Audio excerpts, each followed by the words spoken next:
Today is a special day for a Syrian refugee who now lives in Nova Scotia. Tarek Hadhad was one of 50 people who became Canadian citizens in Halifax today. Hi, Tarek. You'll actually just follow me. Yes. Hadhad is a chocolate maker whose family business in Syria was destroyed by a bomb. After arriving in Canada, he continued his passion. Today, he owns a thriving chocolate factory in Antigonish, Nova Scotia, called Peace by Chocolate. And we welcome Tarek now from our Halifax studio. Congratulations. Rashmi, good evening. Thanks so much for having me and being part of this big day. It's been amazing. How are you feeling today?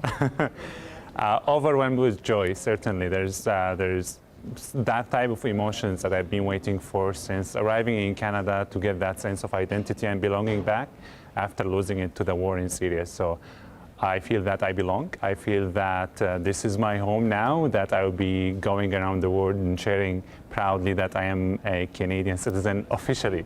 Not that this country really hasn't made me feel that I'm a stranger since arriving in 2015. I've got the same access to opportunity like everyone else on this land since arriving here, but today officially I am part of this big Canadian family. What were you thinking when you were called up for your Canadian citizenship today? You know, everything was going in my mind is about the adversity, the unthinkable moments in our lives. If you asked me 5 years ago that this would be happening, I would say this is impossible. But for Canada to open the doors for us, my family and I came here with nothing and established a social enterprise, more than really a business, called Peace by Chocolate, contributing to the community of Antigonish and the province of Nova Scotia, and hopefully the whole country, sharing messages of peace, inclusion, love, kindness, and, you know, social justice. That's exactly what this country stands for. All of that was going through my mind, but also really a sense of gratitude to everyone who showed up at the ceremony. Officials, the Premier, Minister of Immigration, MPs from all over the province, MLAs, and seeing all of these friends and family members that they have came to celebrate with me. That means the world for me, for sure. And so many Canadians can relate to what you're feeling today, because Absolutely. so many Canadians are immigrants. So when you think about 2015, when you first came here, can you share that those first few days or weeks, how you were feeling, what you were thinking?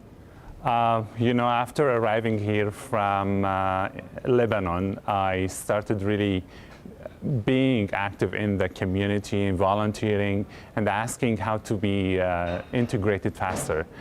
You know, we did not come to Canada to take jobs. We came to Canada to create jobs and being contributive. That's exactly what immigration does. It brings the best of human beings who are leaving their homes back and just coming here to start their lives.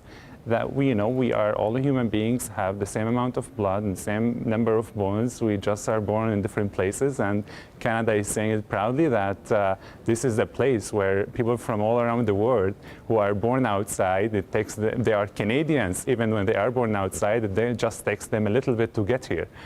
So throughout the first few weeks of coming here, I was always thinking how to give back to this amazing nation that has opened the doors for us when we have knocked the doors of more than 15 countries around the world. And while Canada was the only one really to open it with, you know, love and kindness and saying that we are welcome. Canada didn't ask us really to take off anything of our culture and heritage, while we are so encouraged right now to keep that and share it with the country to make it stronger, because every one of us has something to add. Yes, and so when you meet people, do you tell them about Syria? What do you tell them about Syria and where you came from? Yeah, absolutely. You know, I'm a proud Canadian now, but also I am a proud Syrian. I was born in a country in Damascus where it was the oldest city in the world. Lots of heritage and culture there. You know, we've learned all of these values of giving back and, you know, even welcoming people from around the world. Syria welcomed nations during the Second World War. Syria welcomed Iraqis, Palestinians, you know, people that they were fleeing from war. So there is a similar story there. And I have met so many Canadians in Damascus when I was there. I have dreamed about coming here, and now the dream is coming true. Yes, and tell us more about your family here in Canada, Tarek. I mean, how many people are so excited for you today? Yeah. You know, I have my immediate family members, my parents and my siblings. My uncle arrived last October, and I have my cousin who lives here in the province as well. So totally, we are 17 members of the family so far in Canada. Well, congratulations. Yeah. We're so happy to have you here. Thanks a lot. Thank you for having me today. It's been a big day, and again, I thank everyone who supported me along this journey. I will be so proud to be ambassador for this country, traveling around the world and sharing what this country stands for, of love and inclusion in a time of tensions and anxiety. Tariq Hadhad in Halifax. He received his Canadian citizenship today, and he made some time for us.